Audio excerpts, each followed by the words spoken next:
ఏకంగా వైఎస్ రాజశేఖర రెడ్డి కుటుంబంలోనే ఆస్తుల పంపకంపై అగ్నిపర్వతం బద్దలయ్యింది. అది కూడా మామూలు వాదులాట కాదు, ఏకంగా కోర్టు మెట్లెక్కేదాకా వెళ్ళింది.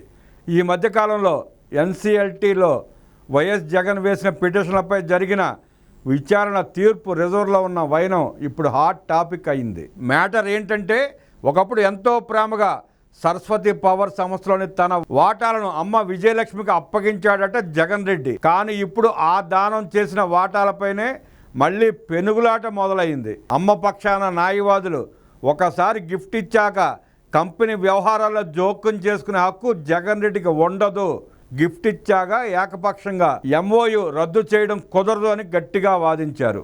జగన్ రెడ్డి, భారతిరెడ్డి బోర్డు డైరెక్టర్లుగా రాజీనామా చేసి వెళ్ళిపోయాక కంపెనీ వ్యవహారాల్లో జోక్యం చేసుకోరాదు అని కూడా స్పష్టం చేశారు. ఇక్కడే సినిమాలోని ట్విస్ట్. ఎన్సీఎల్టీలో సెక్షన్ 59 కింద పిటిషన్ వేసి వివాదం చేయడంలో జగన్ రెడ్డి కుటిల పన్నాగం అని కూడా విజయలక్ష్మి న్యాయవాది ఆరోపించారు. అంటే అమ్మపైనే కొడుకు కేసు వేసి తన సొంత ఆస్తులపై హక్కులు కావాలని పోరాడుతున్నాడనమాట.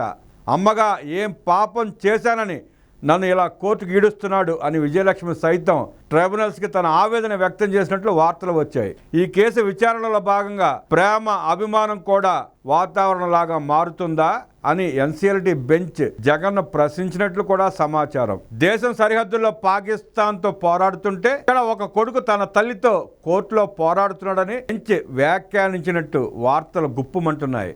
తీర్పు రిజర్వ్ అయింది. మరి ఈ ఆస్తి పంపకాల నాటకంలో ఎవరికి విజయం దక్కుతుంది?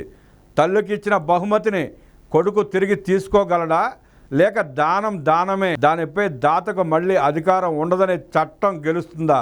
వేచి చూడాలి. ఈ కేసు చూస్తుంటే ఆస్తి గొడవలు ఆనందం లేకుండా చేస్తాయి, బంధాలను విచ్ఛిన్నం చేస్తాయి అన్న సామెత గుర్తుకొస్తోంది.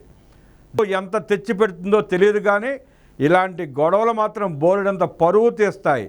ఏది ఏమైనా వంశం అంటే వాసుదేవ పరంపర అన్నది పోయి వంశం అంటే వాసుదేవ ఆస్తి పరంపర అని చెప్పుకోవాల్సి వచ్చేలా ఉంది ఈ జగన్ రెడ్డి కుటుంబ వ్యవహారం.